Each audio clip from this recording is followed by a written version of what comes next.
નમસ્કાર દર્શક મિત્રો, દિલોક સત્તા શોમાં આપણું સ્વાગત છે। પોતાની સ્ટાઇલ અને બોલવાની અનોખી છટા, અનોખી રીત માટે જાણીતા દેવાનંદ ઇન્ડસ્ટ્રીના ઇતિહાસના પહેલા એવા એક્ટર હતા કે જેમની દીવાનગી ફક્ત હિન્દુસ્તાનમાં જ નહીં પરંતુ પાકિસ્તાન તેમજ નેપાળ સહિતના વિદેશોમાં પણ છવાયેલી હતી।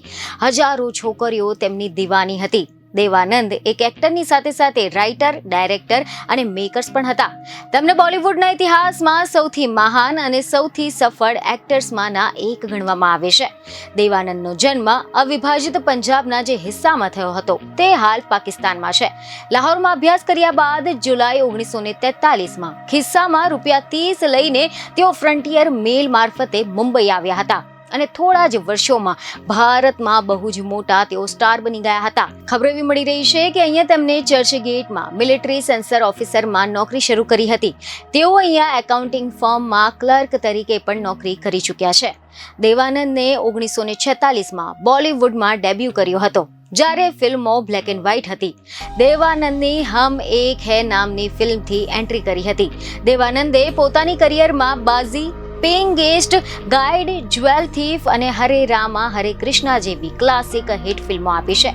હમ એક હૈ તેમની પહેલી ફિલ્મમાં દેવાનંદ સામે ફિલ્મ મેકર્સ દ્વારા તેમના દાંત વચ્ચેની જગ્યાને એટલે કે જે ગેપ હોય છે તેને ફિલર્સના મદદથી પૂરવાનું કહેવામાં આવ્યું હતું, પરંતુ તેના બાદ પણ દેવ સાહેબે તેમ ન કર્યું અને લોકોએ તેમને તેવા જ પસંદ કર્યા હતા।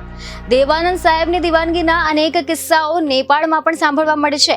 ખબર એવી મળી રહી છે કે નેપાળમાં તેમને હરે રામા હરે કૃષ્ણ, જોની મેરા નામ, ઇશ્ક ઇશ્ક ઇશ્ક જેવી ફિલ્મોનું શૂટિંગ કર્યું હતું।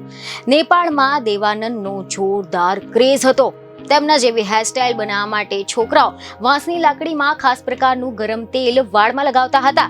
દેવાનંદના દાંતમાં જે ગેપ હતો તેવી જ પરિસ્થિતિ હતી કે છોકરાઓ પોતાના દાંતનો શેપ બગાડીને દેવાનંદ જેવા દાંત બનાવવાના પણ પ્રયાસ કરતા હતા। હરે રામા હરે કૃષ્ણા ફિલ્મનું શૂટિંગ નેપાળમાં થયું ત્યારે આખું શહેર ભેગું થઈ ગયું હતું। દમ મારો દમ ગીતના શૂટિંગ દરમિયાન ભીડ તેમને જોવા માટે બેકાબુ થઈ ગઈ હતી। વ્યાકુળ બનતા ભારે ધક્કા મુક્કી પણ થવા લાગી હતી। પોલીસે તે સમયે લાઠીચાર્જ કરવાનો વારો આવ્યો હતો।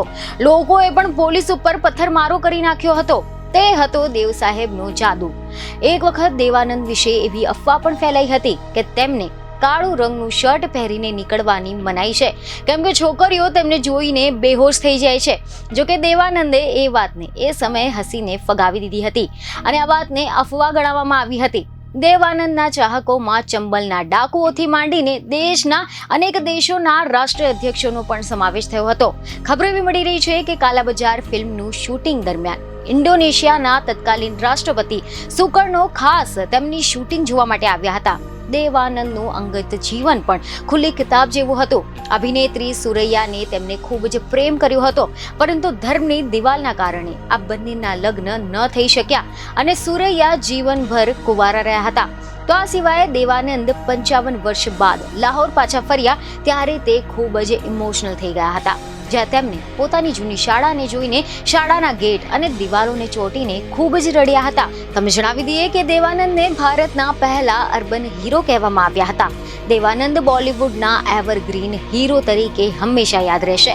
3 ડિસેમ્બર 2011ના રોજ લંડનમાં કાર્ડિયાક અરેસ્ટના કારણે તેમનું નિધન થયું હતું। બીજની ખબર સાથે ફરી મળીશું। ધન્યવાદ।